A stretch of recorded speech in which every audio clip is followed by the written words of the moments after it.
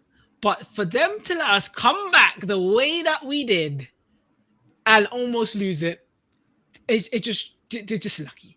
And then against Man City, the same again. And they only lost to Liverpool because Liverpool don't win finals in 90 minutes. So they had the easiest game in the final ever. Their hardest game wasn't even their final. That's the craziest thing. Their hardest game wasn't even their final. Liverpool in the final was always going to lose to them if it didn't go to penalties. If it went to penalties, then Liverpool probably would have won. But oh my goodness, Real Madrid this season. I don't even want to hear this heritage nonsense. I've heard enough of Don Hussein saying football heritage. Liverpool have no football heritage this season. It's just all arrogance. Football arrogance. That's all what Liverpool had this season. Madrid won on heritage alone. No, I know, but I'm just saying I'm tired of that football heritage saying. I'm tired of it. It's so annoying. And their keeper had a tremendous season as well. I'm glad you said that because Liverpool fans will have to believe that they've got the best player in every position until they actually play the best players in every position. They're like, oh damn, maybe we're not as good as we first thought. Because I'm not even saying Alisson's not the best keeper in the world. I'm not saying he is, but the certainty that Liverpool fans speak about. That's what I'm saying, bruv. They're going on like their team is so good. I mean, it's a very good sign. It's a very good sign. But no, but the way they go on about it's like it's the best thing since sliced bread. Like to say Pep Guardiola ain't in the league. Like to say Man City. I think Man City have a better players than Liverpool in every position. Maybe striker. I will take that. But even then, see, I agree with Calvin. He said you can't say it's based on luck. Give them their credit because, yes. No, I never said it was based on luck. The first thing you said is they got lucky. That's literally the first thing. Okay, I didn't say they got lucky with it, but I wasn't saying that it was like jammy. Like it was craziness. How they got there, it was craziness. It's one of the most dramatic, if not the most dramatic. It's craziness. So I'm not saying it's all based down to that. I'm just saying it's craziness what I'm seeing. The reality is maybe luck. I mean, I think to win any cup competition, you need an element of luck. And obviously, yeah, some teams have more luck than others. But they play the champions of France, the champions of England, the reigning European champions and world champions at the time, and the champions of the runners-up. And I think when you do that, yes, you're the champions of the runners-up. You love a second place. Liverpool, you're great at that one. But I think when you do that, you can all everyone say, "Oh yeah, it's written in the stars." Last time Real Madrid played Liverpool in Paris, we won. Alisson scored a goal to qualify for the Champions League. Like it's just written in the stars. All that written. This has to be written. You don't beat all those teams on the way to winning it, and to lose a final, like. You might they weren't going to lose that final. They weren't losing that final. They weren't losing it. Especially Carlo Ancelotti, he knew the limitations of the team, what they could and can't do. They're not going to press from the front and blitz a team. They know that. Listen, we ain't maybe got the legs that we used to have. We're not as dominant as we used to be. We've got some young players, we've got some old players, but we're going to play to our strengths. Stay in the game as long as we can, and our brilliance comes. Because there's no coincidence that all those games. Other than if we're talking about the legs itself, and of course the final, but all those ties were won late. They were all won. They blitzed Chelsea early in the first leg, but in the second leg they won late. PSG they won late. Man City they won late. Liverpool wasn't late. It was second 60th minute. But in the first half, Liverpool don't have the minerals, man. But it was all just like, all right, we'll get through. Basically, we get through the first hour.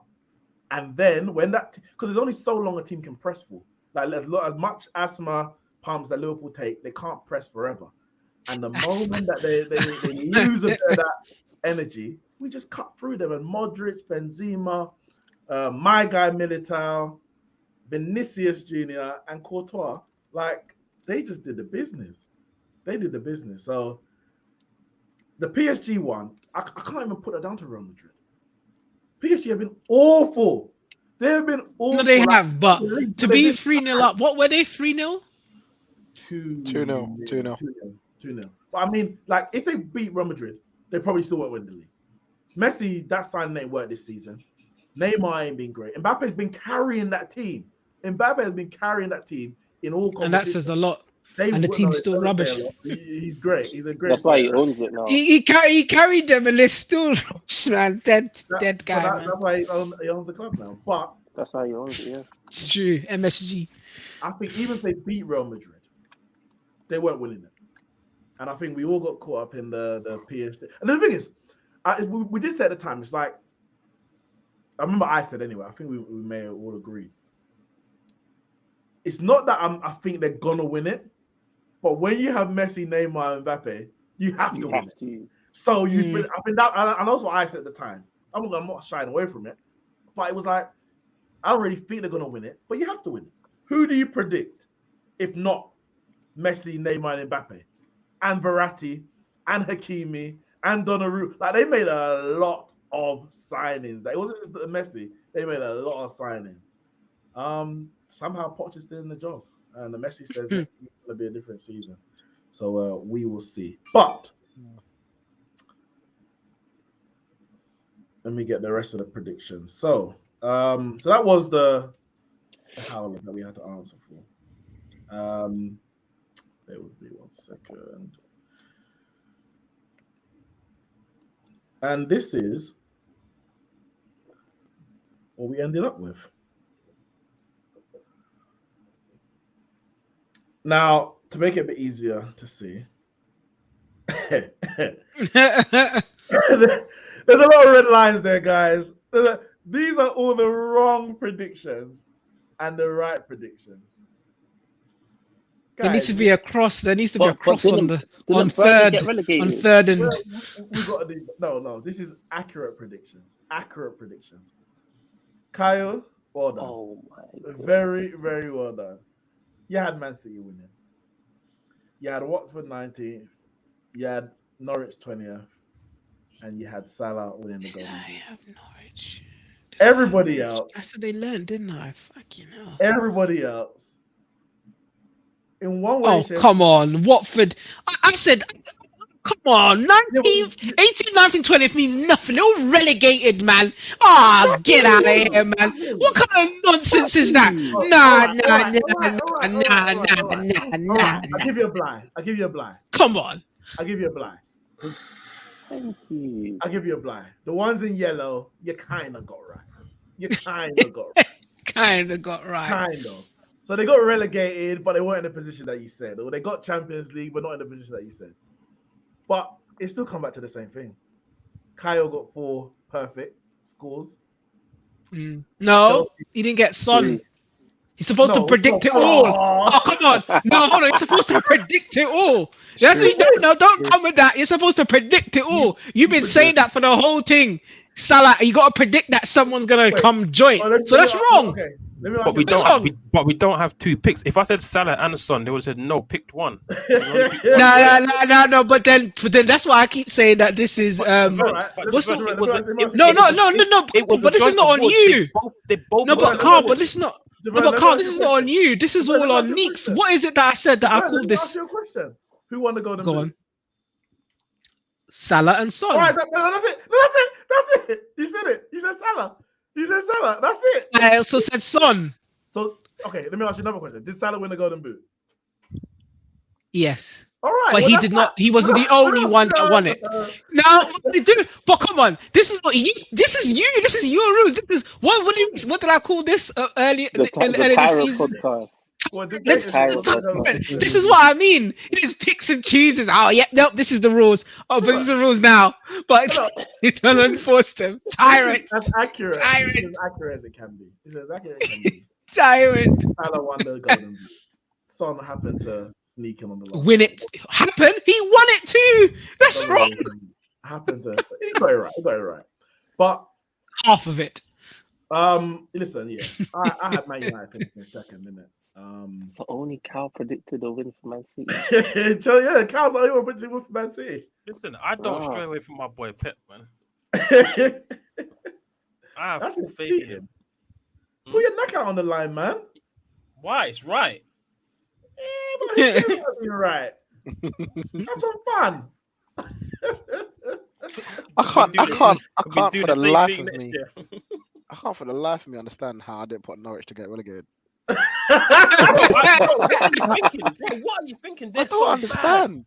I remember me saying, "Oh yeah, maybe they learned their lesson. They're not gonna go right back down." I remember saying that those niggas went right back down. Oh, what? Southampton in that? No, that's unbelievable.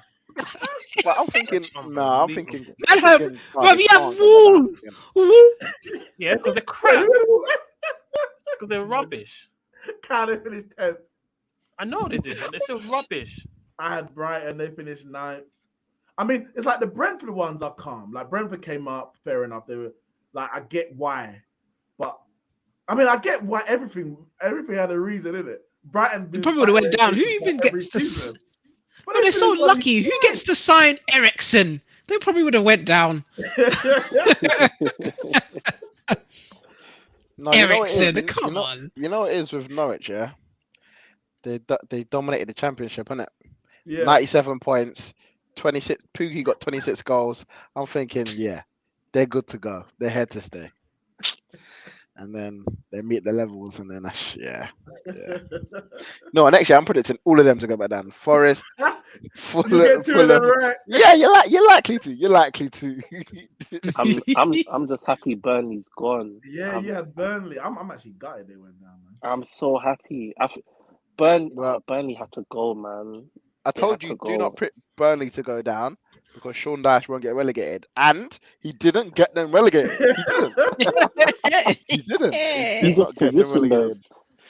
But he was about to drag them out. But Sean Dyche would never lose to Newcastle on the last of the season. He wouldn't do it. I hear you. He dragged them out. Yeah, home. All you had to do was win. If you win, you're safe.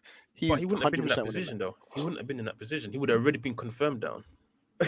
Nah, not Sean. At the rate he was going at, yeah, he would have, man. Nah, man. But Sean's been at that rate. Been at that rate his whole career in the Premier League, man. Don't worry, dragged them out. Can I just say, all right. So all of us, other than Ramsey, had Leicester in the top 6, and he's the only one who had Arsenal in the top 6. I'm the only one who predicted the correct top 6. Is that what you're trying to say? What I'm trying to ascertain is, did you actually believe Arsenal finished top 6, or were you just hopeful being Arsenal? No, I did. I remember my original prediction. I put them 5th, and I changed them to 6th.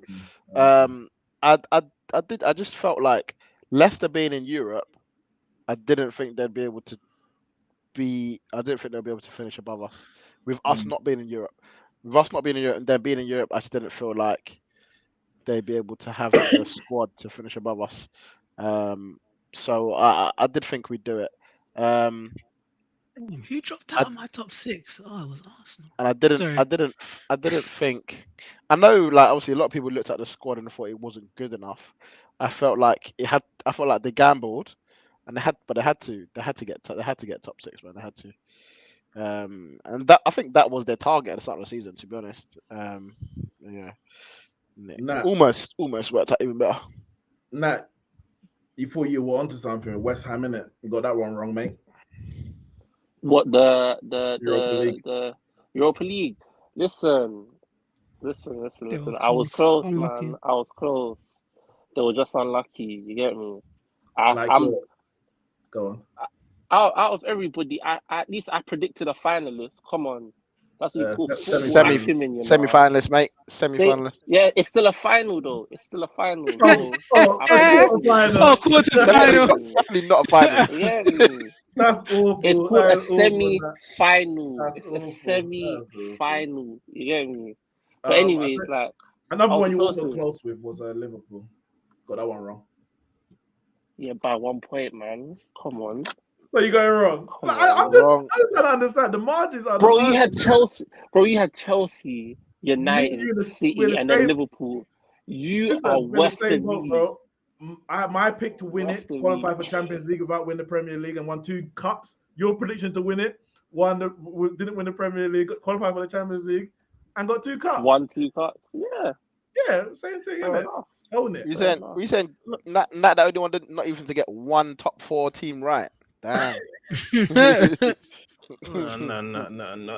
I remember Neeks dragged us on here and said some of us got some crimes to answer for. How about you answer for your crimes? Because you told us Man United title challenge and you got them in second. So I Man has Brighton in relegation, Palace in relegation. What do you want me to say? Oh my Alex days. Vieira, Brighton, they did a mad thing. And what, you want me to just go in Man United again? Like, what do you want me to say? They flopped. They absolutely flopped. I mean, the Inter Milan one. Why did you put Liverpool fourth? Why did I put Liverpool? Oh, you know what? I had them qualifying for the Champions League without winning the league. I got that right, mate. No, but why did you put them fourth? No, what was behind it? Why do you think they wouldn't challenge? No, I'll tell you why. Because Man United above Man City and Liverpool. Originally, that was peer pressure. That was peer pressure. Oh, that was peer pressure. I had Man United third. To be fair, I had a Man City fourth. Sorry, second. A Man City second. I had a Man United third. And obviously the Ronaldo hype, innit? The Ronaldo hype. And I was forced to bump my team up. Like certain man were trying to get me to listen. I had Don Robbie and Abby Summers in my head trying to get me to say Man United are gonna win the league. You can go back for about 90 minutes of that Leeds match. Like listen, at the start of the match, they were saying, I was like, I'm not. By the time 90 minutes, we were on 5-1. They were like, you're gonna win the league. Why not? I'm not doing it. I'm not doing it. I was fighting against some forces. So for me to have second, I think I did well. I did well because certain man wanted me to say first. That's how Javern got first. Javern wanted me to start bigging up my team, so he did the reverse of what I did. I was like Chelsea, man. He's like, well, if you're gonna have Chelsea, I'm gonna Man United. Listen, I hold my hands up. We finished second last year. I thought I had first. We got Ronaldo. I thought, okay, cool. And you know exactly these same things I said. You know what I said at the time? But I believed it. What I actually said at the time was, I said we should. That should be the aim. We finished fourth. No, sorry, we finished third. Then we finished second. So my prediction. Listen, I'll take it. I got it wrong. Even if I had it third, I would have got it wrong. If I had it fourth, I would have got it wrong. But it was a case of this team should be challenging for a league title. Now, whether they're good enough to do it, which obviously they proved not to, that's on them. My thing is they should be challenged for league title. You don't have 3 years under one manager. You made the number of signings that you have, the quality of some certain individuals, and not progress from third to second. Like, you've got to progress. And even though I had it third, you might say, oh, that's not progression. I said points tally. So we had 66 points, 74 points. I said we should be aiming for mid-80s. So that's anywhere from second to third, depending on how well the league is. They flopped. I think this team are better than 6. I think they are a better team than 6. I think the previous 2 years proved that. But they were a disgrace. They were a disgrace. And they're gonna be a disgrace until they prove otherwise, isn't it? Can you explain your Inter Milan prediction as well? Because sorry. They were in the Champions League. Let me do the Liverpool one because that's what I started off. Okay. My Liverpool one was you only made one signing, wasn't it? It was just Konate. Yeah. Yeah. That was Konate, isn't it? Yeah. That was my thing. I was like, you finished third last year. If you get one injury, you're done. You're finished. That's what I was saying. Like, if you get one injury, you're done. But you made one signing. Now, granted for you, like, you didn't get any injuries. The odd injury here. I'm talking about a major injury. And then you signed Luis Diaz in January. Thank you, Spurs.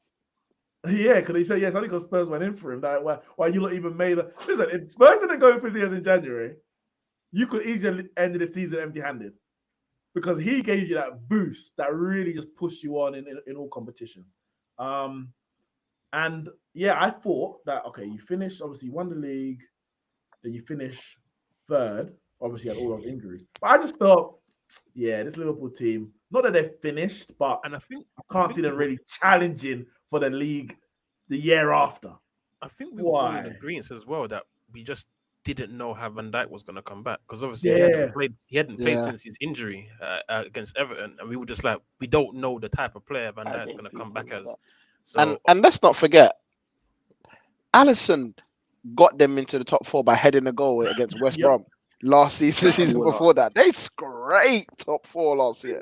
Scraped by the skin of their teeth. And that, I said, Nat, you had Liverpool 4th as well until Lukaku, and you swapped them basically. That's what happened. And then I did say, I remember saying, our whole team is fit. We will do a mad thing. I remember because I think I remember that.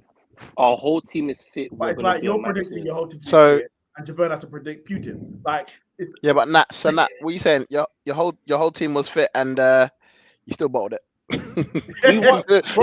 we won 2 trophies. What did Arsenal do? Bro, you didn't predict that. You predicted them to win the league. You fell. By 1 point. It's not. Listen, don't get me wrong. Don't get me wrong. The league, I wanted us to win the league, but like, there was a point in the season where we were 14 points behind. I'm like, City are gone with it, Just for context. When we dragged it back, we won our games in hand and dragged it back. And they were like, oh my gosh, Liverpool versus Man City at the Etihad, this could be the title decider. And I was like, oh my days, like, it was a title decider. It's actually, you should have won that. You should have won that. They were lucky not to lose it. I was like, but in my head, I was like, rah, this actually on. Like, we could actually, if we win this game, we could actually kick on and actually grab the title from them. And obviously, the quad was coming. I wasn't even thinking about quad, I was just thinking about win every game, We only lost 4 out of the 63 games that we played this season. And you lot are saying we bottled it, but that's actually quite good when you think about it. We took 2 trophies. When Coutinho scored, you thought the quad was on. Bro, I won't even lie. You know what's funny, I listened. You thought Disney Plus, Gerard, Coutinho. The week before, I listened to Cop and Fracas, and they must have said Matty Cash is gonna score. I wasn't even watching the Man City game. I saw it flash. Matty Cash. My eyes, my head, everything, composure was gone. I was like, we might win the league here.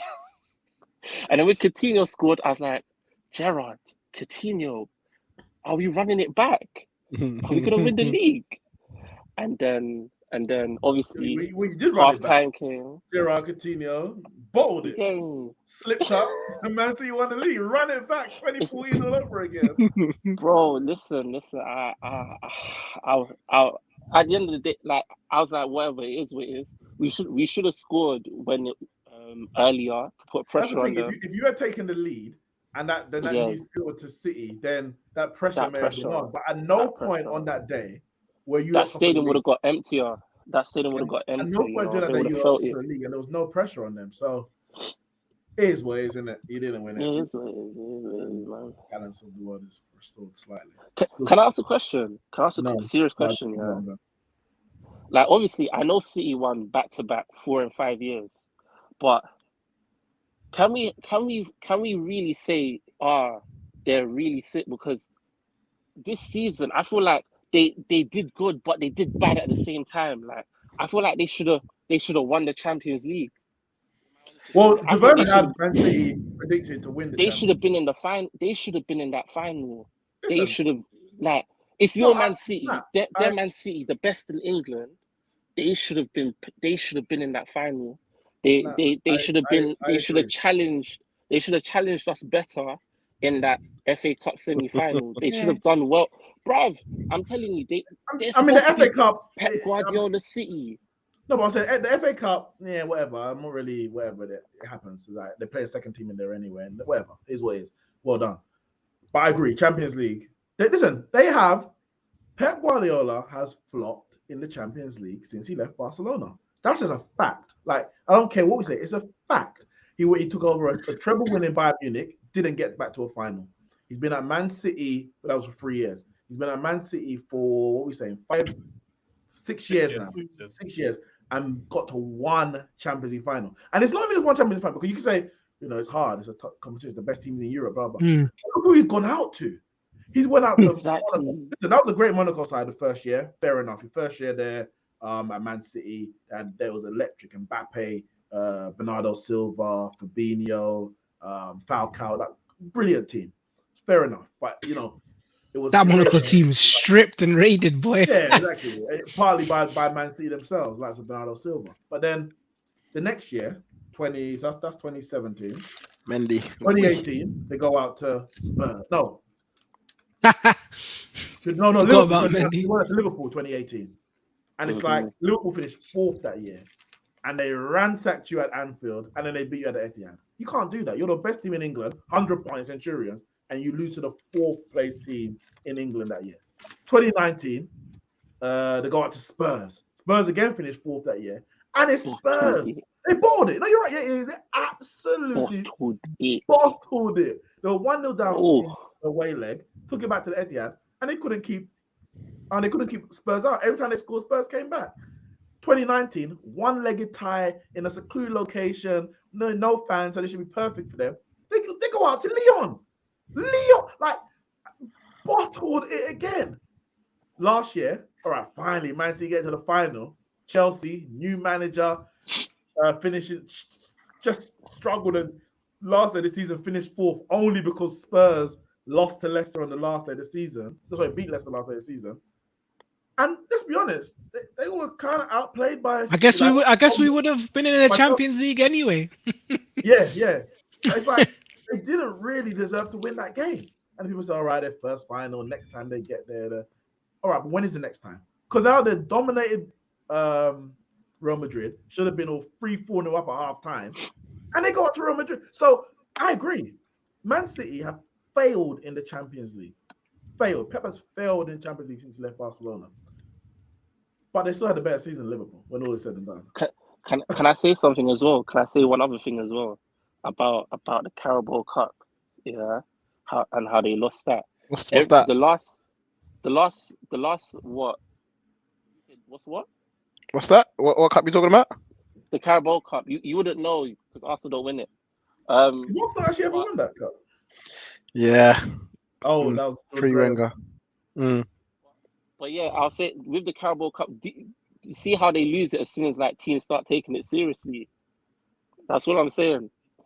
Pep is a fraud, but I'll let everybody else speak. You know what? I predicted that they wouldn't win the Carabao Cup this year. I was hoping that Man United might be able to sneak it. Bloody hell.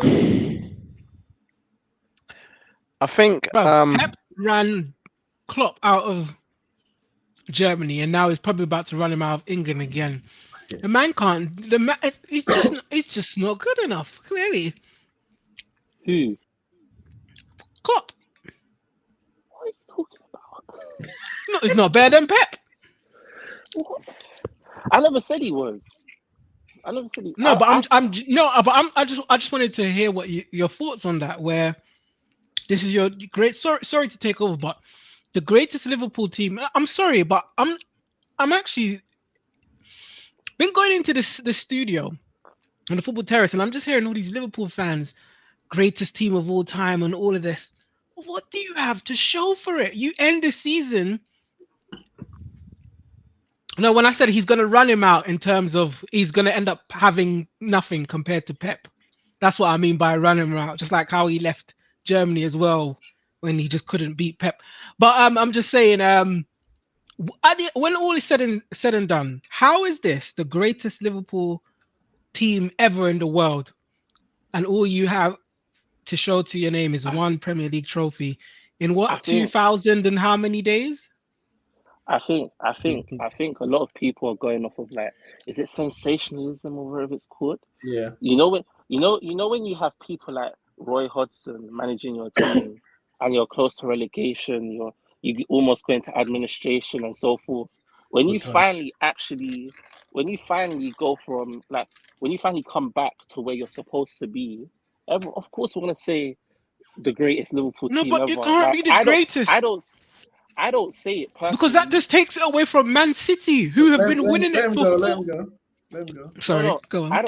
I don't personally say, oh, this is the greatest Liverpool side ever. But they are the best Liverpool team I've ever seen play football. I've had people like Martin Skirtle in my team, David Ungog, Great Ryan player. Babel, Great Roberto Aquilani, Top Bring player. them Lazar back. Markovic. Bring them back. Bring them That's All what back. I these said. kind of players. Where is Moreno?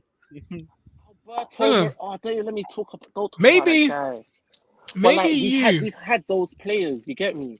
So I Okay, maybe understand you why didn't people say would it, but say you're the only Liverpool fan here that I have to address this with. no, So you but will that's what answer I'm for them. saying. You will No, but answer that's for what them. I'm I think trying to say. The point I'm trying to make is that because we've had all those low quality players, yeah, now we have good players for once. We're like, oh my gosh, this is the greatest side we've ever seen. Like everyone's going to be using all these big words to describe how Yeah, but good the these greatest, the players best are. team in the world. Oh, listen, you didn't even support Liverpool 2 years ago. What the heck? Listen, don't address me anymore, man. I'm never listen. answering any more of his comments. Nonsense. Listen. I think that the issue is obviously like we understand that Liverpool have one of the best Premier League squads, probably like ever in the Premier League era. They're squad wise, it's like man for man. They probably got one of the best at how they perform. But Yeah, Mm. decent. in as I said before, you look back at this era in 10 years, in 20 years, and we Trust. as we have No done trophies. as we No have done Premier with League. as we have Right. done with the treble T, as we have done with the Invincibles, as we will do with the Centurions. Will we how are we going to remember this Liverpool side? How are we going to remember them? Are we going to remember them for that one Premier League that they won? Are we going to compare that to Leicester, which was better, Liverpool or Leicester? That's all we're Is that gonna what we're remember going to be them doing, for. or are we going to be That's all we're gonna comparing? remember them for. We're going to be comparing their one Champions League to Chelsea's one Champions League. Oh yeah, if Liverpool did it and Chelsea did it, one for one. Are they going to look back and say, you know what, this was their year? They won the double, the domestic cup double. Is that what we're going to know them for? The Liverpool, the domestic cup double. It's a legitimate question because when we talk about Real Madrid, for example, we say, oh, 14 Champions Leagues. And all we can do is look on Wikipedia and say they won 5. But we didn't watch it. We didn't see it. It don't mean like there's no context. The history book don't show context. The history book shows facts. As one of your greatest ever managers, Rafa Benitez, says, these are the facts. And what I was going to say, Nat, what I was going to say, hold on, Nat, what I was going to say to you from before was when you said it was, oh yeah, but it was just 1 point. Yeah, it was just 1 point. No one's gonna think about that. And yeah, we've only lost 4 games. We only lost 4 games in 63. But you know what? If you won 2 of those games, you would have had a quadruple. So it's like yes, the margins are so small. Right. The margins are so small, but you're also competing against another one of the greatest teams in Man City who won 4 and 5. And so like beating Chelsea when it mattered, that, Ramsey, you would have won the quad. They're competing currently with the Man City side, but in history they're competing with sides who, maybe they lost 7 games that season, but won 3 major trophies, 2 major trophies, unbeaten. So listen, this Liverpool side is a top team, and to win a Premier League and a Champions League in a 2-year span is great. There's not many Premier League sides who have done that. I think Man United might be the only one. I'll just like to say Chelsea 2010, 2012. But when all is said and done, like this, where does this even rank when we're talking about Liverpool's greatest ever sides? Liverpool have far greater sides than this, who have won Premier League, Champions League, League Cup in one season. Like in the 8 back-to-back, I think they won back-to-back European. That's what I'm trying to say, man. Yeah. So I'm sick of it. It's a top side, but they need to win more. And listen, now they've won everything on the clock, but it's spread out over a number of years. Cool. But now you need to be doubling down. We're gonna go and win the Premier League and the Champions League 1 year. Premier League and you know what? And you know what? This is even worse for you, man, because this is the greatest ever Liverpool side.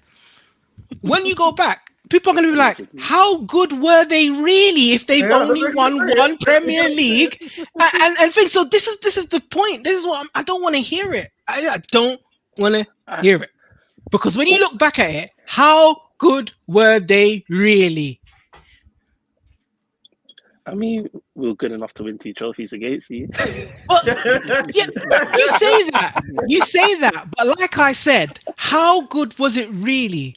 Because this is your greatest side ever, and you won a Carabao and the FA Cup.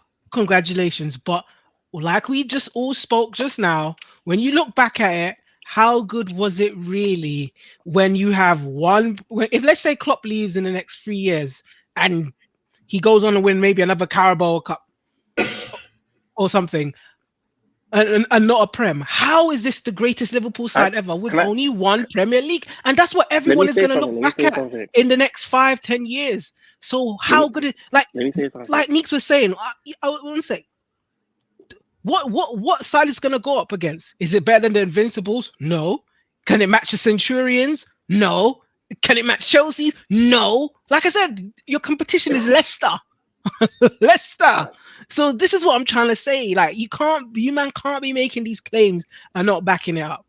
And whether you may not be making it, but you are representing Liverpool today, so you will get it. No. I understand that. I'd just like to say I wouldn't say we're up against Leicester, because Leicester just won 2 trophies. We've won 6, and Klopp's been here for what, 7 years? Yeah. So exactly, Klopp's been here for 7 years. He's won 6 trophies. Yeah, they won 3, by the way. They won the. He's won 6. They won the Community Shield, the FA Cup, Community Shield. Community Shield is it? Mate, it's Leicester. Mate, it's Leicester. Mate, it's Leicester. He won the Community Shield. Give him that. Yeah, you gotta give him that. What's this picking and choosing going on now?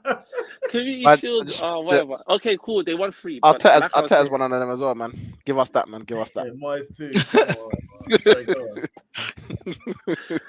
But yeah, we've won 6 in 7 years, compared to our previous seasons where we were winning nothing. You get me? We've gone from being like, I don't even know how to describe it, just other than rubbish, to being good. All of a sudden now everyone's saying the greatest team. We're challenging for league titles. We're challenging for trophies that we never thought we even forgot they even existed. That's how long we haven't challenged for something. You get me? We won our first. Yeah, but I give you that. We won our first league in 30 years. Yeah. With an asterisk, but go on. Man, we've said with an asterisk. We were winning it before COVID, bro. It was always ours. Doesn't matter. COVID happened, bro. It's still an asterisk. Just like Max was saying. But go on. Get dragged onto the point. Finish your point now. I can't remember his name. Yeah, I can't remember his name. But there's a Liverpool manager that was at Liverpool. I think he was there for like 3 or 4 years. He won all his trophies in like 1 season, and then didn't win anything after.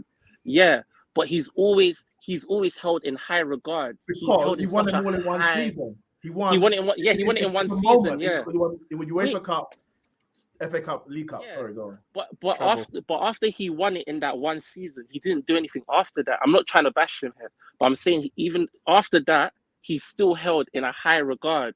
Our boy Klopp has won 6 trophies in 7 years. He's going to be held in a high regard because of the achievement. Oh yeah, Club World Cup, obviously he would. He would. First the fans and 2 domestic cups. But not even Benitez. Even Benitez is held in high regard, and he just won Champions League and FA Cup. So yeah, without shadow of a doubt, it's a great achievement. But what it is, I don't want to labor the point. Obviously, listen, Liverpool fans as a general have reason to be arrogant in terms of their history. They've won the most trophies in England, in English history. Whatever the level of it is the most. I think it's like 1 more than Man United when you include everything, Community Shields included. But it's the arrogance when you win 1 in how many years, and automatically it's like, yeah, we're the greatest. And it's like, whoa, relax, chill. And that's why people come down hard on them, because it's like, yeah, we know your history as a club is great, but in the contemporary sense, you're not even the best team in England. how can you be the best team in the world? Michael Owen, after the Champions League final, which they lost, He's a madman. he goes, I still think they're the best team in the world. Like, if you've won the Premier League, if He's you've a won the madman. Premier League, if you won the Premier League, the Real Madrid in the final, fair enough. I can say, I get it. It's a one-off final 90 minutes, you lost that. But to lose the league and the Champions League, on what criteria are they the best? Because it's not like they're the defending Premier League champions either. They didn't win it the year before. So it's like, things just get said. And then Simon Jordan said the same thing today. A few weeks before that, I can't remember the journalist put an article, I think it was in the Times, talking about Klopp's close to Fergie. And it's just like, it's too much. You're doing too much.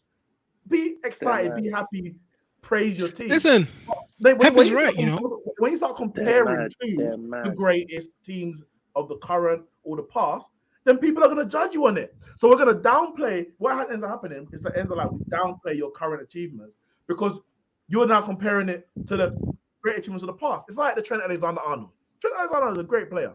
But when people start saying he's reinvented a position, then we're just like, well, he's trash because he's not as good as Dani Alves and Cafu. So, but it's like he's not trash, but he's just not that.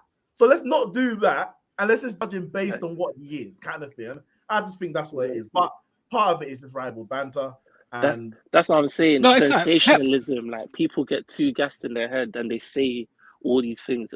Michael Owen, when he said that, I turned off my TV. I was like, you're talking too much. Sean C says we were the best team this season, but didn't win any of the big ones, so we can't claim that. Not sure if that makes sense. I don't think you're the best team this season. You lost the league and you were never leading it. Like you didn't get like an injury crisis and then something happened. You didn't beat anyone in the top four. You didn't win any of the finals in 90 minutes. You won out of the 4 trophies you were going for. You won the 2 minor ones. I don't think you were the best team this season because you lost to Real Madrid. You said we got to the Champions League final. You lost to Real Madrid. Man City only didn't get to the Champions League final because they played Real Madrid earlier. Is it Man City's fault that they play Real Madrid in the semis and you play in the final? That's just the luck of the draw at that point. So I don't think. And then you said high demands in competitions. Well, Man City won 4 domestic trophies. If you want to include the Charity Shield in it in one season. That's just the nature of the beast. You're either good enough or you're not. Man United won a treble. Liverpool won 3 in one season as well with under Gerard Houllier. We won 4 in one season in 2009. Like, that's just the nature of the beast. In the end, it's about what you win. It doesn't matter how many games you play to do it. It doesn't matter how many points you get to do it. It's about what you win. And Liverpool won 2 minor trophies. And ultimately, Man City had a better season despite only winning 1 trophy because they won the big one. If you won the Champions League and didn't win your 2 domestic cups, then I'm here for an argument. I'm here for a debate. But I don't think it's really debatable this season. Man City are the best team in England. Look, that Jabba comment is as good as well. Pep was right.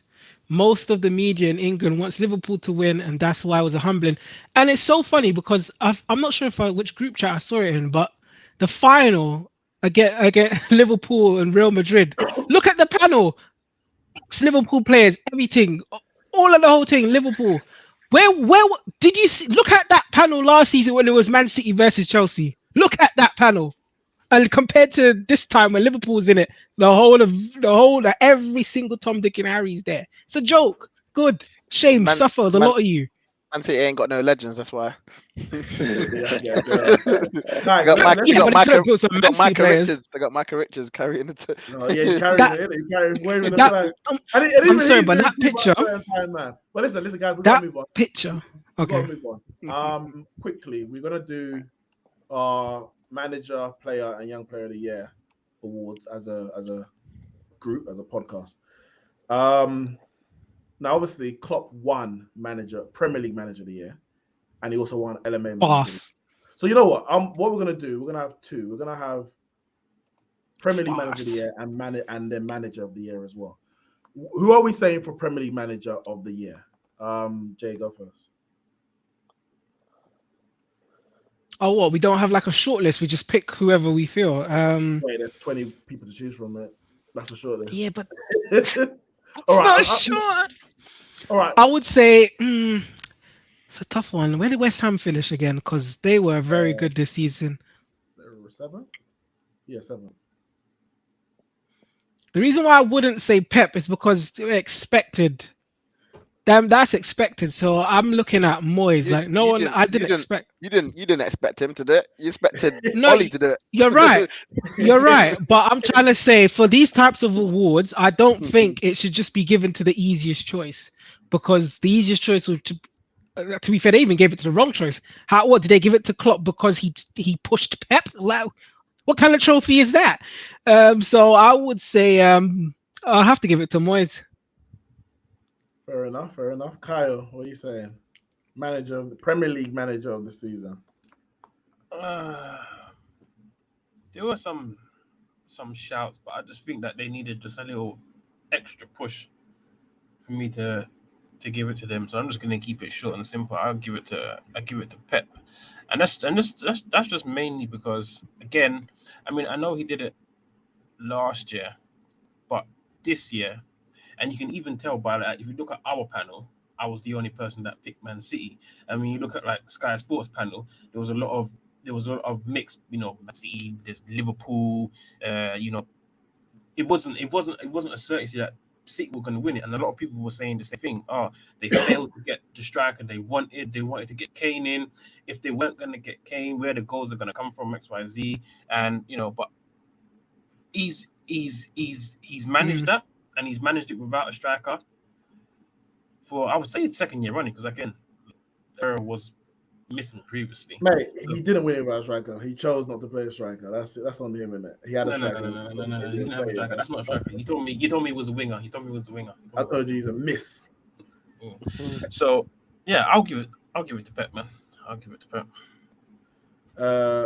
I was gonna go Pep, and I kind of did go Pep a week or so ago, but I think I'm gonna give it to Eddie Howe. I think that's not a bad shout, to be fair. The run that he went on from January, and yeah, he bought players. The run that he went that is not a bad shout. From January was actually right up there with like title challenging run kind of thing. Like, I think it was like top 2, top 3 in terms of games, like points accrued at that time. And this is what manager of the award should go to. Manager of the year. Newcastle. I think they may have won one, but if not, they won nothing in the first 14 games before he joined. Mm-hmm. No team has ever survived relegation from that, and you already saw the little change and a few, like, how they were improving before the transfer window opened. So it's not purely down to he bought some players.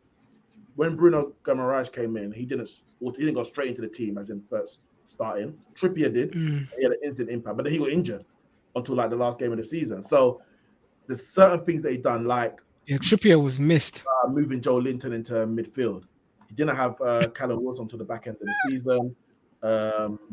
Weren't they ninth at one point? Well, in the end, they finished what? They finished 11th. 11th. They finished 11th. They finished above Palace. Now, granted, I had Palace getting relegated, but Palace are obviously been in the Premier League. They had a good start to the season, definitely better than Newcastle, and he got them up to 11th. So, yeah, a few weeks ago, I had it at at Pep, but in reconsideration, I've gone Eddie Howe. What are you saying that? Eddie Howe's a good shout. Naturally, I want to give it to Klopp, but my boy Moyes, he almost did what I needed him to do. But four Prems in 5 years, it cannot be ignored. I can't lie. So I'm a pick Pep. Fair enough. And Ramsey. Yeah, I think I have to give it to Pep as well. I think again, I didn't expect him to win the league. I thought it would have been too much for him to go back to back again. And he done what he needed to do, man. I thought without Harry Kane he wouldn't be able to do it.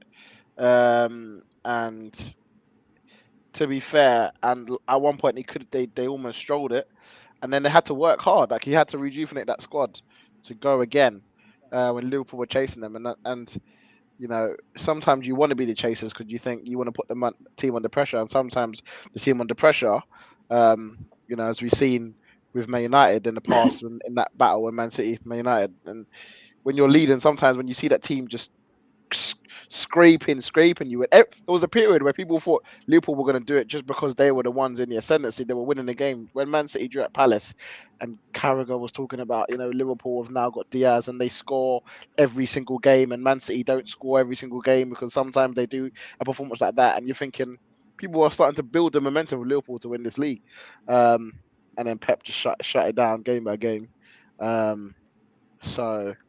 Yeah, I think what Pep's done has been brilliant. So I'm gonna have to give it to Pep.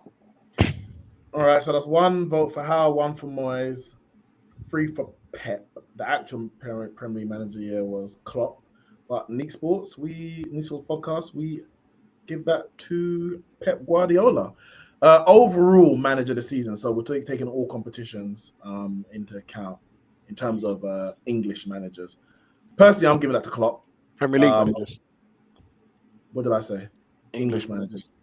I mean, the LMA is all English managers. So, I mean, if you dig deep into the championship and find someone and put an argument, I'm willing to change. So, but I'm giving it to Klopp. I think, yeah, he went to the last game of every competition that they started the season in: FA Cup, League Cup, Premier League. Literally the last minute of every game they were still in it.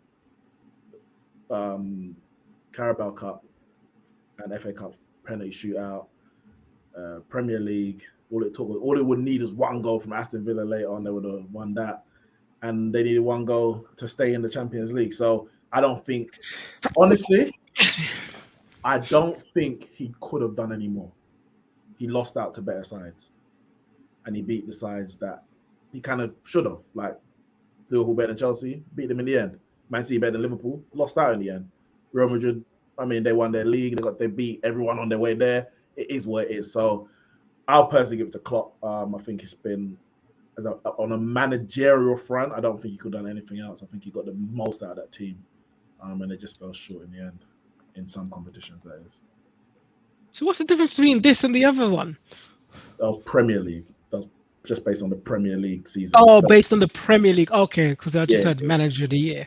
And I was just like, well, we're doing another Manager of the Year, so what's the difference? But okay, it makes sense now. Okay.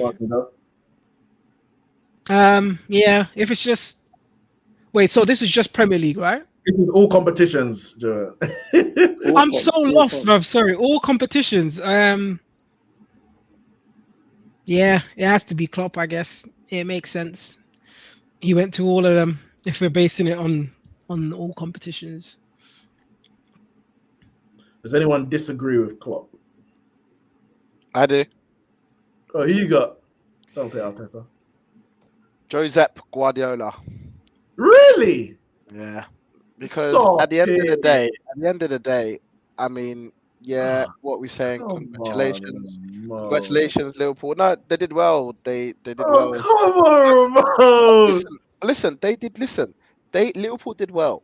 They finished second. They didn't win the league. They got to Champions League final, but they lost.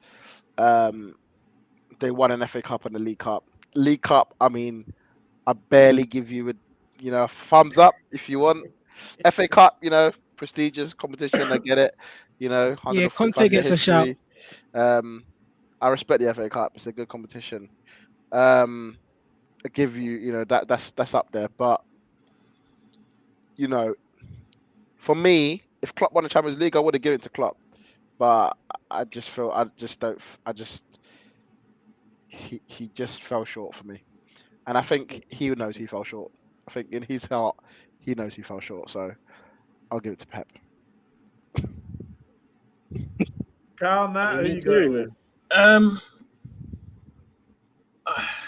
You know what? I'm digging deep and trying to find a reason to say Pep, but honestly, I can't. Like it's. I can tell he's digging deep for us. He would have said something. I can't say Pep. I can't say Pep. But no, in all honesty, I hear what you lot are saying about Klopp. But if we're gonna the reason that we're giving for Klopp. Said he can't reward. I think Hell yeah. I This is think across all competitions. yeah, no, and I think that there's No, I sorry, think not that you, there's- Carl's comment. Oh, I think that there's one manager that I Trust could me, say Murder. Trust me. done better, and because like Neeks said that Klopp did all he possibly could. He lost the league to Man City. Man City better team. Lost the Champions League final to Real Madrid. Real Madrid won their league and beat everyone on the way there. They beat the English Premier League champions. They beat the Champions League winners from last season in Chelsea. They beat the runners-up in Liverpool. They beat the French champions as well. So they beat all the best teams. The only other team that they could have beaten that was at the top of their league is Bayern Munich. But obviously, you can't play you can't play everybody on the way. You can't play it. It's not possible to play everyone.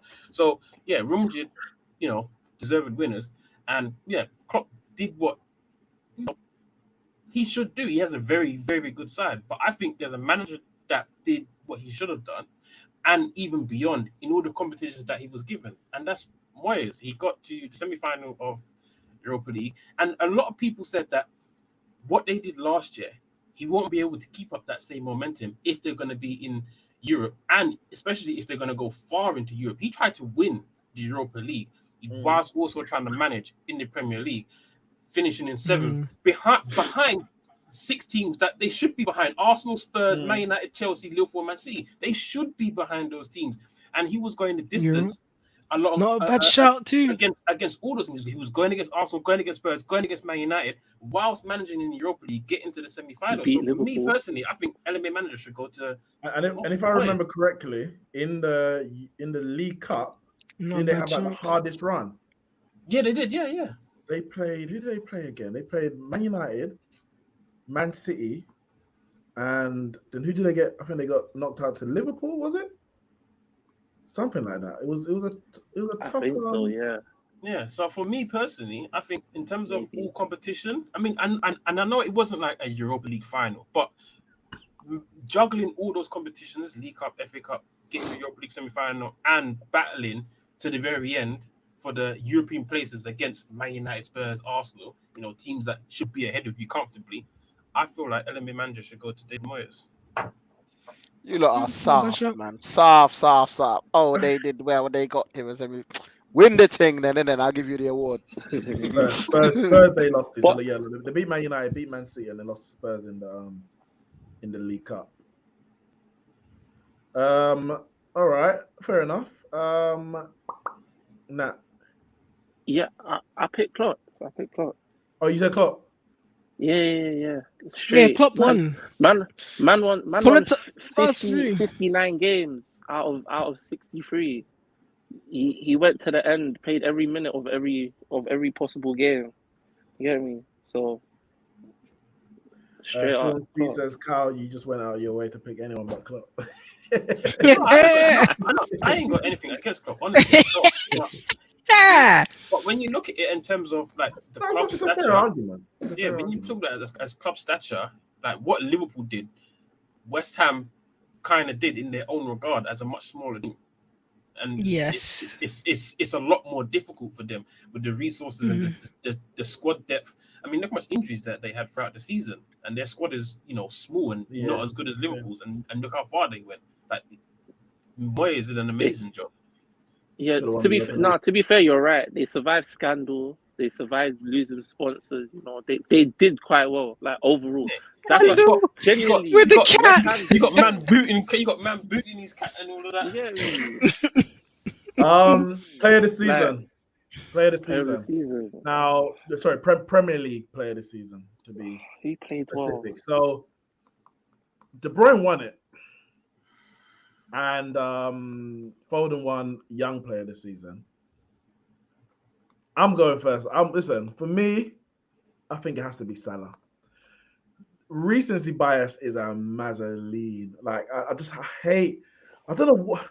There's nothing you can do about it because it just is what it is, isn't it? It's when you vote for it, and whoever's like on the best form at that time generally gets the vote. I remember 2013, and like for me, I was like, Van Persie should win this, but he was on this bad run of like 10 games where he hadn't scored or something like that. Maybe a bit less, but I can't remember. It was a little run where he hadn't scored, and then but the votes were done in like March, April, and then he started scoring again, but the votes was closed, and he obviously got top goal scorer, won the league, blah blah blah. Bale won it in the end, and fair enough, Bale had a great season as well. But for me, De Bruyne came into it right at the back end. He had a good season. He had a very slow start. I think he had like 1 assist in the first half of the season, but then he came with a lot of goals in the end of the season. A few clutch goals. Got the league winning assist in the end, and four goals against Wolves and that kind of stuff. But for me, Salah, again, his season was more the other way. Started off brilliantly up until about January. He came back from the African Nations Cup. Fell flat. And I mean, he wasn't terrible, but it was nowhere near the standards that he set at the first half of the season when people were saying Ballon d'Or contender. But in the end, he still got the most goals and the most assists. Like, Kane did that last year, and that was like, whoa. Obviously, it's Kane, a striker, to get most goals and then most assists. It was still, but then Salah's gone and done it. Salah's gone and done and got both. So, for me, I would say he was the best player in the Premier League this season. Nobody else at any point this season was in the talk. It was mentioned as a Ballon d'Or contender. Then obviously Mane won the African Cup of Nations in terms of Premier League players, and then Mane won African Cup of Nations, and then he got qualified for the World Cup, and then it was like, Mane could be able to shout, but yeah, it wasn't Mane. For me, I'm going Salah. At the start of the season, he was arguably the best player in the world. Who else were the nominations like within the list, on the short list for? Well, the thing is, Son wasn't on it, and he should have been. But Son should be there somewhere around. Ronaldo wasn't on it. I think he should have been in the nominations at least. He shouldn't have won it. De Bruyne, obviously. Was Saka in the main one? He wasn't he? Yeah, he was. He was in both. Bizarre. That's it. Just quick one, guy. I have to actually step out. I need to deal with these pitney them. But Nick, but there were because there were two, because he got Premier League Player of the Season and the PFA one. So Son was in the Premier League Player of the Season nominations. But the PFA one ain't been done. Son wasn't in the Premier League one. Son was in the Premier League one. He was. Sure. Yeah, he was. He was. Maybe he wasn't in the another one, but he was definitely in the Premier League one because that was the one that Saka was in. Yeah, look. So I got it. So it's Trent. It was Trent, Bowen, Cancelo, De Bruyne, Saka, Salah, Son, Ward-Prowse. Okay. Premier League Player of the Season. Ward-Prowse. Bro. But yeah, the PFA ain't been done yet, has it? Only the FWA. Yeah. No. Salah won the PFA Fans Player of the Year award. Swansea, not the official. Because the PFA is voted by the players. The PFA, the Players Football Association. That hasn't. Yeah, been sure. Yeah, no. Who you going? Premier League Player of the Year. I'm going for Salah as well. I think Son has a very, very good shout. He's been up there, and his recency form has been probably what put him there. But he's probably been Spurs' most consistent player throughout the season. When Kane wasn't there, and then when Kane was there, he was still there as well, and he's been quite consistent through. But yeah, I think Salah set the standard at the start, and yeah, kind of trickled through to the end. But I probably think he's just about done enough to get it. So I'll go Salah. Kyle? Yeah, I'll go with Salah as well. You know when he said most goals and assists? He said Kane last year. Kane didn't get golden boot, did he? Yeah, I think he did 18 goals. No, that was the year they started with Jose, and the guy couldn't score for love nor money, wasn't it? No, I remember. He scored bare goals with Jose. Well, I say bare goals. He got 18. It was an assist match. I'm sure he done both last year. I'm sure he did. Oh. He definitely got both at some point. Was it last year? It was last year before. Must have been. Okay. Fair play to the guy. Damn. Yeah, I'm going with Salah. I told you the man will go, will bang, go AFCON, come back, still be top scorer. He did exactly what I said he would do. Mo Salah, the one and only. Yeah, enjoy it. It's his last year he's ever getting it, mate. One and only. The guy, nah. The guy's been consistent for the last 5 years. He's been with us. We'll do it again next season. I'm not saying he's not going to be consistent. They're just a better player now, mate. Kane got 23 goals last year and nice. 14 assists. Yeah. Wait, who's the better player now? Between who and who? Sorry. He muted himself. Kyle, you're muted. Your mic did something. Why are you muting me? I didn't mute you. Oh. Erling brought Haaland. We'll see. Young player of the year. So that was given to Foden. I don't think it should have been Foden. I mean, they just plucked that out of midair, to be honest. Like, Man City won the league.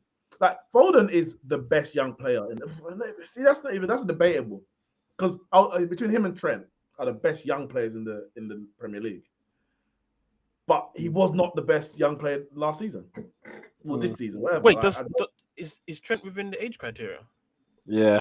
Yeah. He's in the age criteria for Premier League player of the year. He's not in the age criteria for PFA young player of the year. Oh, okay.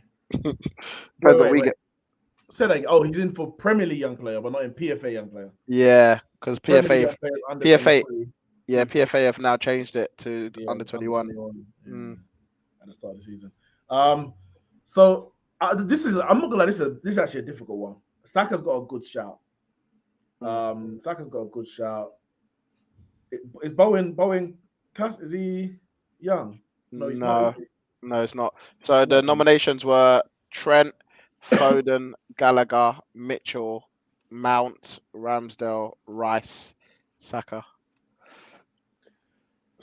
It's between Saka and Rice. Gallagher had a good season as well. It is a tough. Gallagher had a good start. I think he was good. Foden had a good season as well. Who? Foden had a good season, but not enough to win it. But it wasn't the best. I don't mind Saka. I think if Arsenal got top 4, maybe I'll be even more inclined to give it to him, but they didn't. They failed in that regard. Bottled it at the end of the season. I feel I'm going to give it to Rice. Yeah. I feel it's so. I think it's so open. I'm not even fighting it too tough, but I think I'll give it to Rice. Maybe Trent is a victim of his own success in that regard. Like, yeah, we're kind of like, yeah, but you got more assists last year. Show me something new. I don't know, but I think Rice's impact is hard to quantify in numbers. So I can't just say, oh yeah, he got X amount of goals, X amount of assists, but he is the leader at West Ham at such a young age. And we talk about how good West Ham being. Yeah, David Moyes is great, but I think he has to take some credit for that as well. So yeah, Declan Rice for me. Yeah, under the circumstances, like I would have gone for Declan Rice, but Trent is just the best, man. It's no two ways about it. The guy is the best, man. You have you can't be. Oh, well, you won it last year. Oh, well, but you got more assists last year. No, but his season was still better than everybody else's, man. There's no two ways about it. But so was Pep Guardiola's season better than Moyes. But it's context. Look at the team he's playing in. It's context. It doesn't matter. No, it doesn't matter. Of course it matters. That's everything we've been talking about. You're talking about individual performances. A lot of Liverpool success. Yeah, no, but a lot of Liverpool success comes because of Trent and the way he's played. And West Ham success, it's all relative, isn't it? Yeah. No, man, I'm giving it. But yeah, as I was saying, bar for Trent, under the circumstances, I would have given it to Rice, but it's Trent, isn't it? He's had the better season. He's the better player. I mean, some even say he's the best right back in the world. That's what I heard. He's the best right back in the world. So if he's in the criteria, if he's nominated for the young player, give it to him. He's the best, honestly. That's why I'm going with Trent, man. Anyone can go. For me, is between Trent and Rice. Rice, my young boy Rice. You know, he's done well. It's like Neeks said, you can't quantify it because of the numbers or whatever Neeks said. But like I've watched West Ham this season quite a lot, and like he's really done well in that midfield. Like I was actually quite surprised when I found out he was a week younger than me. I was like, wow, this guy's actually sick. So yeah, but I'm picking Trent. The guy's been on fire. He's been on fire for a long time. Yeah, that's just who I'm gonna pick, man. Go back my boy. He's done well. He's done really well. And now he's both footed. So, wait. Yeah. So who you picking? I'm so confused. Trent. Oh, okay. Yeah. The guy's both footed. He can play anywhere on the pitch. He's sick, bro. He's barely right footed, and he can't play right back either. Yes, he can. Come on. Vinicius. His finishing is terrible. No, but Vinicius didn't tear him up though. But he scored a goal. He lost his man. So he lost his man over his shoulder. Okay, no. That's the one. Imagine the one lapse of concentration is what you're gonna punish him for. Yes. Game, this is the highest level of football. When he went up against Vinicius, bar that one moment, if you watch the game, so you know that Trent. I wouldn't say he locked up Vinicius. He definitely didn't lock him up. He definitely did well against him. Yeah, that's what the centre back's supposed to do. Everyone was like, "Oh, Trent's gonna get ripped up by Vinicius. Oh my days, I can't wait to see him get violated." He didn't get violated. He got violated last season in the training ground, but this season in the final in the Parc de France or whatever it's called, he didn't get violated. He did well. He can defend in the big games where people were like, "Oh, he can't defend. He showed that he could defend. There was situations where all our defense was gone and Trent was there to clear the ball. He was there to make the interception. He showed that he could defend, and he showed that he could score, and he showed that he could assist this season, and that's why I picked him. Ramon, looked like you were nodding at the Trent one. Yeah, I mean, for me, it's between Trent and Saka. Yeah.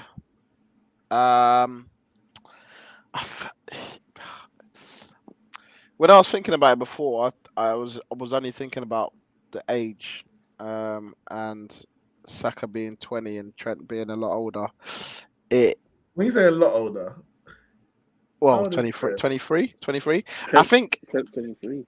I think in that bracket, that 20 to 23, because they're so, it's such a big gap. Because I think, I'd assume in 3 years' time, Saka will be even better than he is, and I think that age is a bit of a gap. But whilst Trent is in it, I'm gonna give it to Trent because I think Trent's brilliant. I think he's,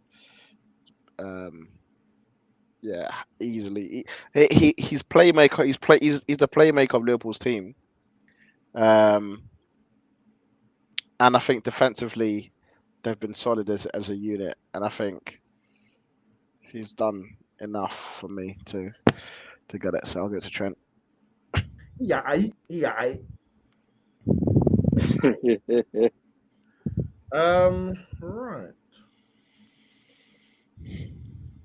Bear with me 1 second. Just wanted to. So I was looking at Daniel. However, I voted for Saka for both. Or on the Premier League website.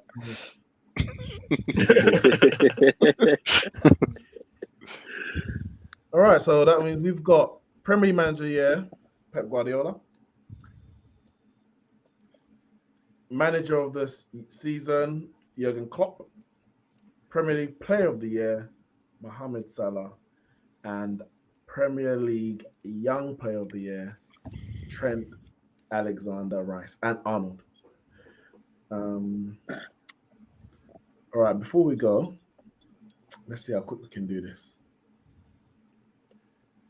We are going to name our Premier League Team of the Season. This should be easy. It's never easy. It's never easy. Say that. It is easy. Just put Liverpool players and we're done. All right, start at the back. No, there's no order. Just say it. Goalkeeper. Nah, remember this is Premier League Team of the Year, not FA Cup Team of the Year or League Cup Team of the Year. Yeah, Premier League. I'm trying to think of all the goalkeepers, man. Damn, he's a goalkeeper that's been really good. Don't say that. David De Gea. Bro, Henderson was better than him. Relax. Come on, guys. What are we saying? It's gotta be Alisson. It's gotta be Alisson. Mendy, Alisson, Edison. It's gotta be Alisson this year, man. I'm with Alisson. Yeah. I support the majority. I'm with Alisson. I heard something like he stopped he stopped the most goals on 1v1s than any other keeper, and it's by a landslide to save a certain amount of points. Can't remember what it was, but no one's near him. 1v1s are crazy, man. The way he comes out and he comes out immediately, and then it's like it's massive. Like it's crazy. I have got AWB actually. Hope nobody fights me on that. Actually, I'm between AWB and Dallo for right back. It's a tough one actually. They split that brilliantly today. I'm going. I mean, I have to be Trent, based on everything that we've said. I say that. Yeah. Trent Alexander-Arnold, left back. Who we got left back? Cancelo. Was he left back mainly this year? Yeah. We're having Cancelo over Robertson, yeah? Yeah. Why did we say definitely? Robertson's been sick. Cancelo's been better. Cancelo's been better. And don't get me wrong. I mean, extenuating circumstances of why Cancelo's playing left back, but we won't get into that.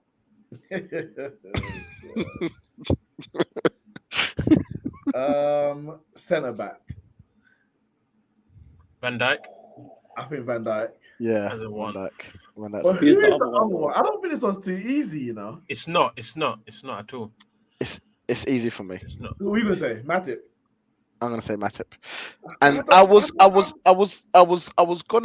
actually gonna say. How many games did he play? Because majority of the season. Konate's not really played the Premier League. Yeah, he mainly played in the cups. Champions League, FA Cup. The thing is, I was gonna go with Laporte for a while, but I think Matip in both boxes. I think he's been solid, man. I think he's been solid. So you know what? Who's the Chelsea centre backs again? This is a good point because he said Rudiger, Thiago Silva. He said Matip played better than DVD season, which I'm not even against. I'm not against it. However, when I've seen Matip and Konate play together, they looked a bit shaky, and it's like, yeah, Van Dijk makes a difference, isn't it? Even if he ain't, even if he's there and Matip's playing better than him, it's because he's there. If Konate was playing next to Matip wouldn't be playing as good as he does when he plays Van Dijk. So I think Van Dijk is still the key to that. I would have gone Thiago Silva. I'm not gonna lie. Really? I'm not gonna lie. He played sick. He played well. Like considering his age, everything. Nah, man. Not for me. No way. No, I'd go Rudiger over Thiago Silva. Same. Easily. Rudiger's. I don't like Rudiger's been sick. Man. Rudiger's been sick this year, bro. He's actually been sick. Sick? Yeah, he's been. Yeah, Rudiger's actually been sick. Rudiger's definitely better than Thiago Silva. But wait, didn't he do this season? This season, yeah. He played more games than Thiago Silva because he's a bit younger, but I don't feel when Thiago Silva's played, he's been better than Rudiger. No. He has. No way. No. Yeah. What are we saying? You're saying Matip. What are you saying, Carl? I'm saying Matip. No, I know you're saying Matip. It's so difficult. Now, who are you saying? You know what the thing is, right? I want to put in a Man City centre back, and the reason why I say that is because, like, we're all lauding and appreciating how good Liverpool's been. Like Ramon's, we got Trent, Van Dijk, Alisson, and he wants to put Matip in there. But both teams only conceded 26 goals this season. They conceded this. Yeah, 26. Both teams conceded 26. Both conceded the same amount of goals this season. So I think equally, yes, same amount of clean sheets, but both their goalkeepers got 20 clean sheets. So as much as we're all saying, oh, definitely Alisson, definitely Van Dijk, Trent, and we only got Cancelo. Yes, I know they go about it differently. Man City keep more of the ball, so they do a little less defending. But at the end of the day, they conceded the same amount of goals. So for me to say, oh, out of the back five to have 4 Liverpool players is kind of an unjust to Man City. Yeah, but you got to do it on an individual basis. You got to do it on an individual basis. I wouldn't have Matip in there anyway. But I hear you, Cal. But it's, for example, Alisson and Ederson both got clean sheets. Alisson's been way better than Ederson. Ederson is not very good. I'm not gonna listen. I've been saying it for a while. Ederson is not a very good goalkeeper. Great with his feet. Perfect for Pep's system. He don't make saves. Every shot that goes at him goes in. He's not a very good keeper. That's why he's number 2 at Brazil.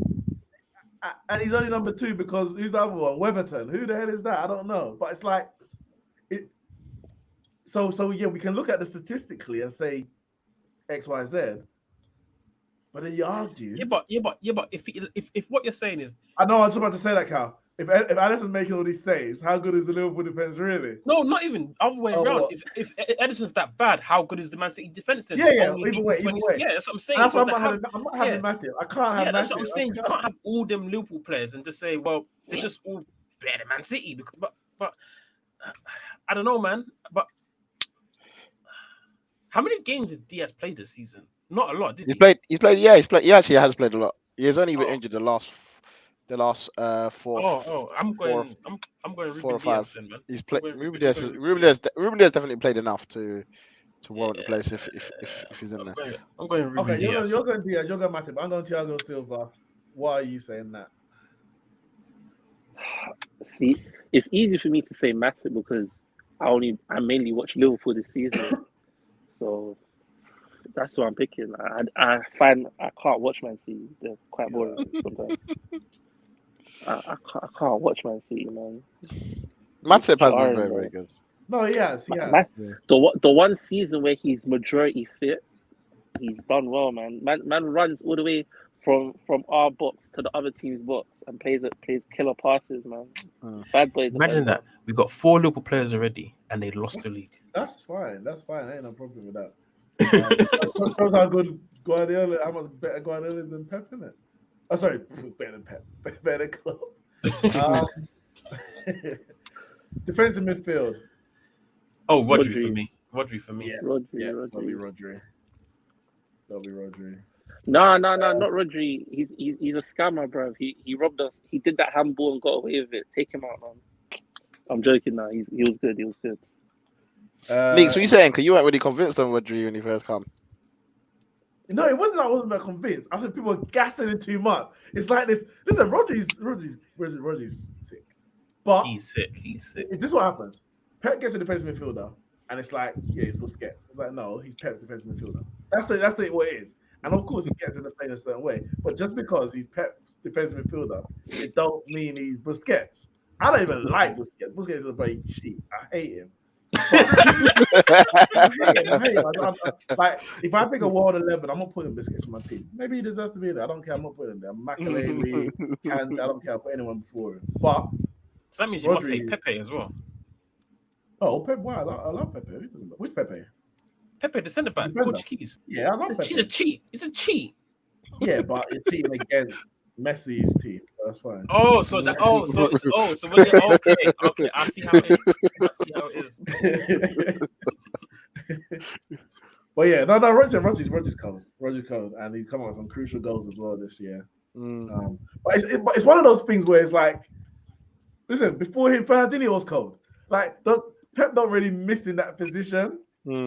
So it's like, I mean, is he even that good, or is it Pep? Like, I don't know. Is he that good, or is it Pep? I don't think in Pep's system the DM is the one that you can you need to have him there, as Pep showed in Champions League final. Yeah. But at the same time, I don't think you have to be world class to have a very good season. If that makes sense, in the way Pep plays. Yes. I think Jorginho would have been perfect for his system as well. Could just I know we said Rodri like by a landslide, but you see like how we said Rice was good this season. Could we have put him there instead? I mean, it's an argument, but I just think it's definitely an argument, to be fair. Considering and West Ham, if we went in a 4-2-3-1, then maybe you have both of them together. Rodri wasn't even Pep's first choice hard midfielder, was he? Well, no, last season he wasn't, but I think this season he was. No, I mean when I say first choice, as in when to buy. Well, originally he wanted Fred, then he wanted Jorginho. Oh yeah, he did want Jorginho, didn't he? Yeah. Yeah. The deal was agreed in Chelsea. But then after all of that, I think he wanted Ruben Neves. I can't remember.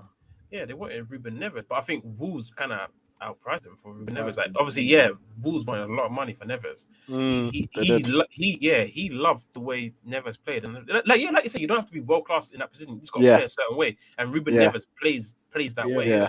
Yeah. I think Tielemans as well is another player that could play there. I wouldn't have him in the DM, but obviously we all got De Bruyne as the right side of midfield. Yeah.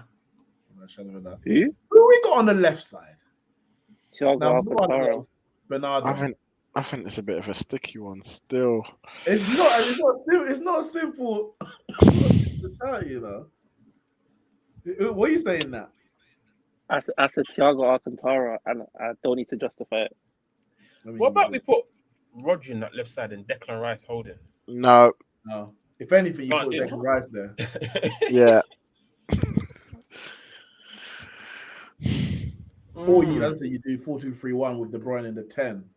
Yeah. Behind the striker with Declan Rice beside him. He's not going there. Let's see. See, I would.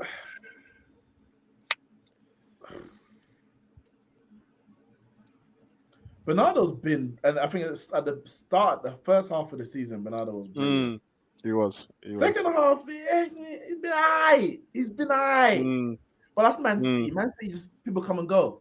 They go through waves. That's De Bruyne didn't do anything in the first half of the season of note. Popped up here and there, played all right. Then he came to life in the second half. Bernardo started brilliant, and then decent in the second half of the season. Thiago's been consistently very, very good. The whole season in every competition. I want Declan Rice, man. I don't. I'm gonna go for. I'm gonna use this as a wild card pick for me. I'm going to vote for someone who I like personally, who I thought has had a very good season. I'm not gonna say. What's your pick, John? Madison. James Madison. That's my dog. Did he play this season? He was sick. He's had a very good season. He was sick this season. What did he end up with in the end goals? He got 12 goals. 12 goals. I think he might have got double figure assists actually. Can't remember. I saw more Madison TikToks than I saw him actually play football. I lie.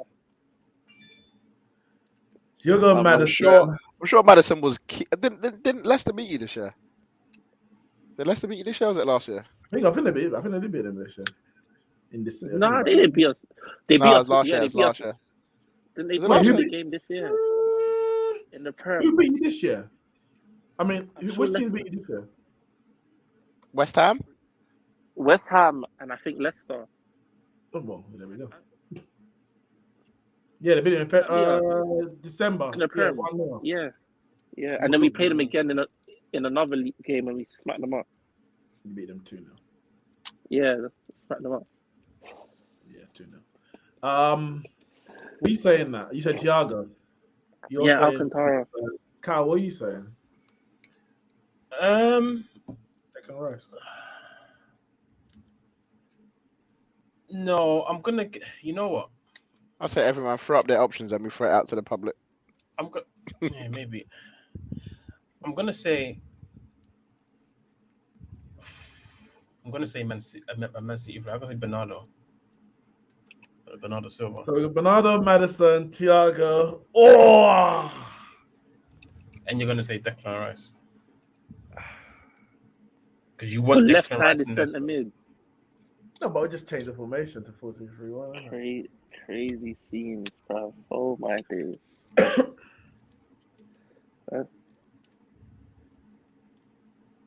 What should I say, John McGinn?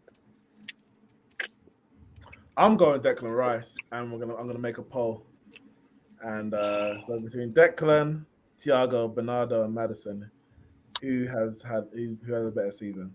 That's what the question's gonna be, and based on that will be determine who goes in. If Declan goes in, we'll have to change it to 4-2-3-1 in reality.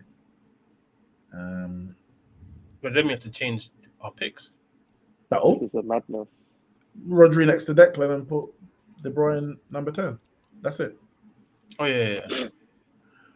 All right, we'll leave that one vacant for now. Right wing, I think we'll agree Salah. It's got to be Salah. Cool. Yeah, Salah. Honourable shout out to Jared Bowen because I think Jared Bowen's been so sick, but He has. he's just been gazumped. But Wait, shout out to who? Sorry. Jared Bowen, West Ham. He's been sick. Oh. He's had a great year, but yeah. All right. Who are we going left wing? Son. It has to be Son, isn't it? Has to be. Has to be. See, hear me out, right?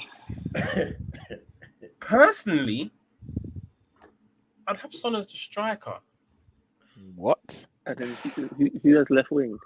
Mane. But that's why he plays for Spurs. It's pretty much up front, man. Pretty much. Nah, No, not since Kulusevski. Not since Kulusevski's Kulusevski's come. I think pre-Kulusevski they did play it too. But since Kulusevski come in, they've gone straight to the free. And then in that time, since Diaz has come in, Mane's gone through the middle. Yeah. And I think both of them have played at their best in those positions. Like this season, his best form has been through the middle. And Son's has been on the left since Kulusevski came in. I don't mind picking that bumper hole on the left. What's his name? Youngman's Son. All right, so we've got Son on the left. Neeks, don't do it, man. Just don't do it, man. Sorry, Heung-min Son. I'll go first with the striker pick. No, don't do it. Don't do it, Striker. Neeks, sorry. Nika, please. The striker with the most goals this season is God. Cristiano Ronaldo, and that is my pick for striker. And I think we'll all agree with that. So I'll just slot him in. Right? No. Take him out. That is our team of the year. No. Son, Salah, and Ronaldo. What's the problem? Take him out. Can you make a proper pick, please? I'm picking Ronaldo. That's my pick. No, it's not. Kyle. You're joking. Kyle, the man has 18. He's the highest scoring striker in the league this season. What more you want from me? You're not even embarrassed. I'm not embarrassed at all. Wait, what's the striker's role? Who goals? Cristiano Ronaldo, striker, got the most goals. What more do you want? Top scorer. You're top scorer on the He team. got outscored by a winger. No. These are his name. You don't listen. The three highest goal scorers are in this team: Salah, Son, and Ronaldo. So what do you want me to do? Drop Son for? I'm confused what you want me to do. The three highest goal scorers in this team.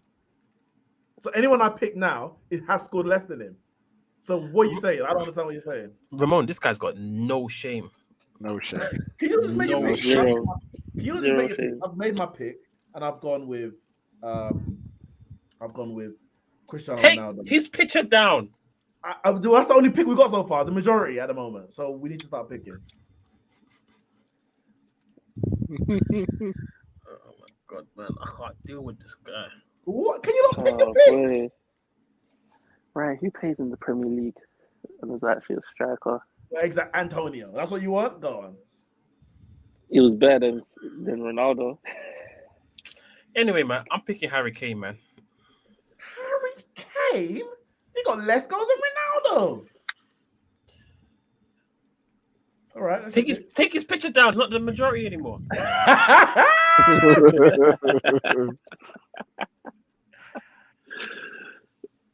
Oh boy, Mane played as a striker this season, didn't he? Yeah, second half. How many goals did he score?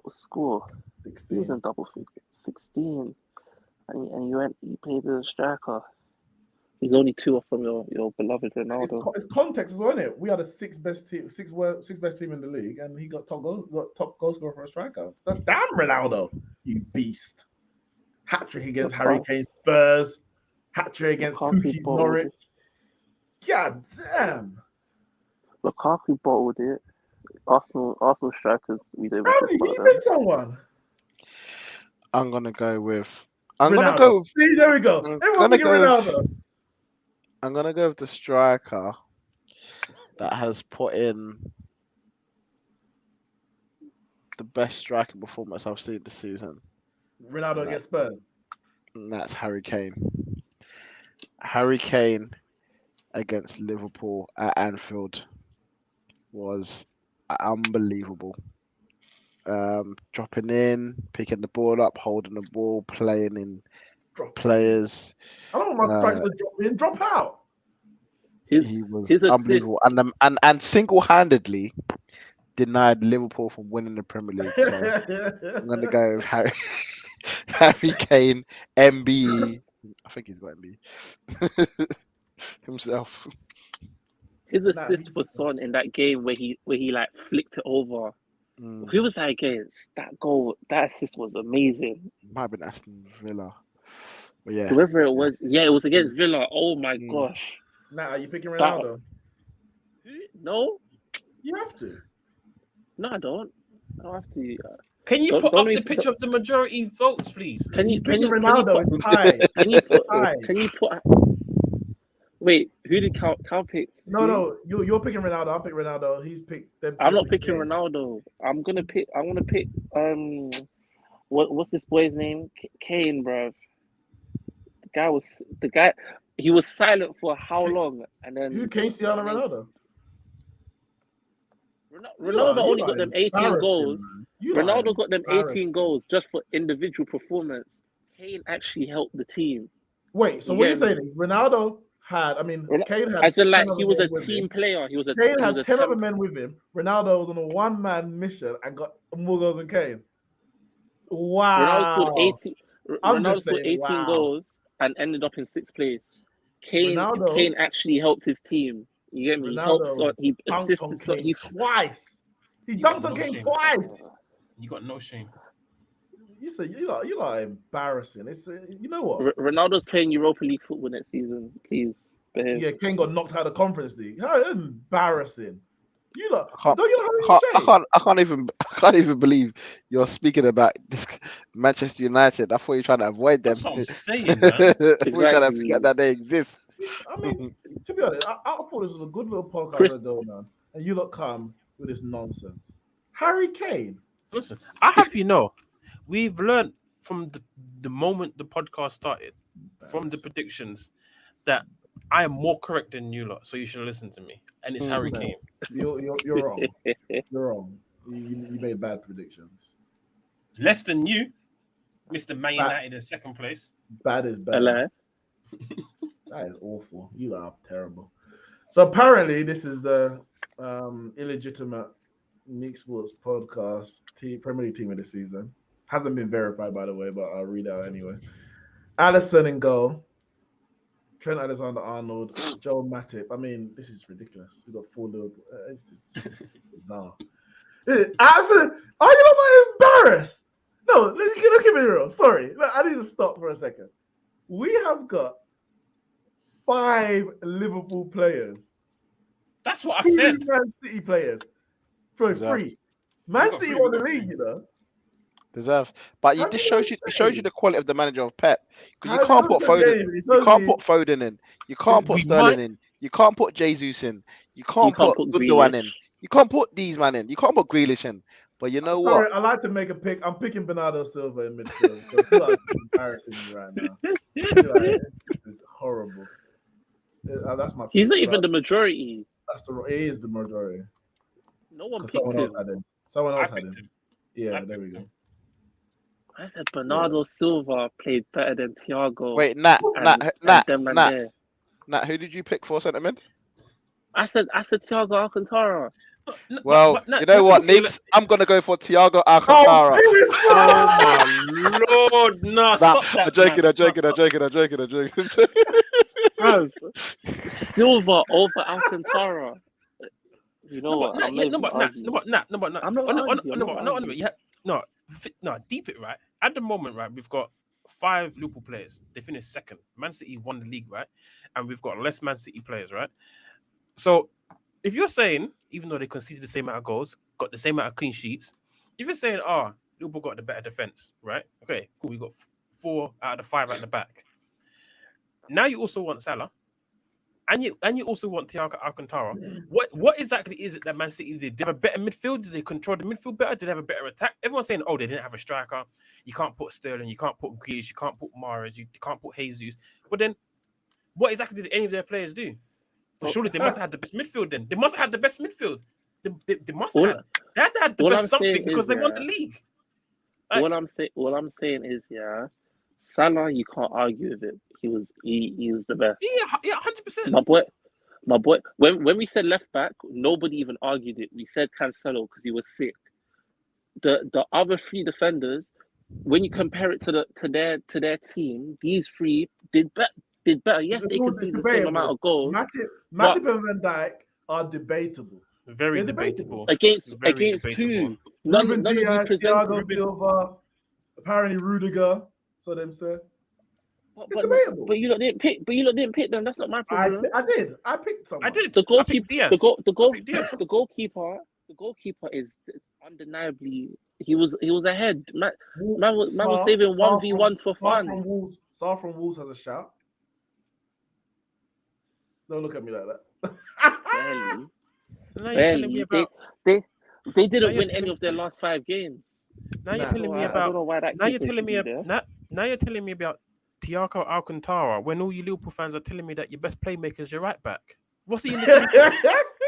What's he in the team for? I never said that. that. All you not tell me Trent the best playmaker. All the assists come from he's our best playmaker. So what's Thiago Alcantara in the team for? I never said. What's he there for? Alcantara, he controls the game. He controls the way we play. He makes some decisive passes that Henderson can't make sometimes.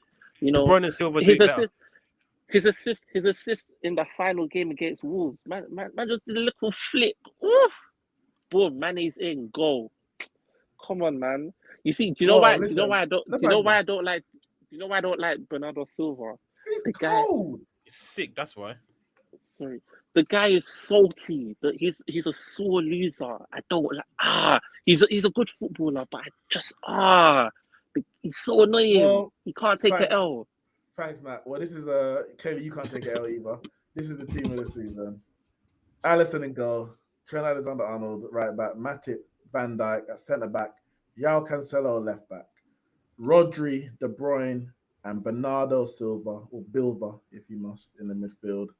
Mo Salah, Heung-min Son, and Cristiano Ronaldo. Oh wait, Harry Kane as striker. What the hell's happened there? All right, we need to verify this later. Finish in the top 4. You know, this is apparently I mean, this is actually top 4 bias. This is horrible. No minus Chelsea.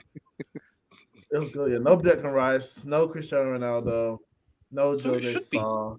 They're in the top 4 because they were the best players this year. Debatable. Exactly. Context. But yeah, guys, that's our team of the season. Player of the season awarded. Manager of the season awarded. Predictions revisited. I hope everyone has understood. I'm talking about the panel here. Understood that you're wrong more than you're right. That's the first thing. That goes for everyone here. You're wrong more than you're right. Especially you. Well, I mean, we're not ranking it. I'm just saying, innit? As a collective, we have to take all responsibility. And we have to do 100%, better next yeah. season. I think I was correct 57% of the time. That's debatable. Because what is really correct and what isn't? That context. Either way, I think we can learn a lot from some bogus predictions, some good ones, and neck on the fence and sitting on the fence and other ones.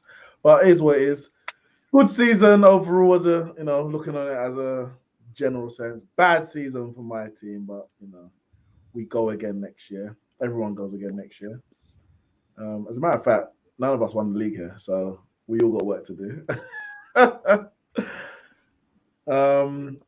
And yeah, it's been a good season. Transfer season has started. Some players have been signed already. Aston Villa, Steven Gerrard getting to work. The likes of Chouameni, Nkunku, Darwin Núñez, Sadio Mane, all will be transferred in the next few weeks, coming months of the transfer window. Guys, everyone that's joined us, make sure you hit the like button. Subscribe to the channel. Thank you for joining us this season. Episode 71 of the Neeks Sports Podcast. We will be back soon with more content. Follow us on all our socials. They are in the link in the description below. Like and subscribe to all our audio platforms, SoundCloud, Spotify, and Apple Podcasts. Follow us on Twitter, Instagram,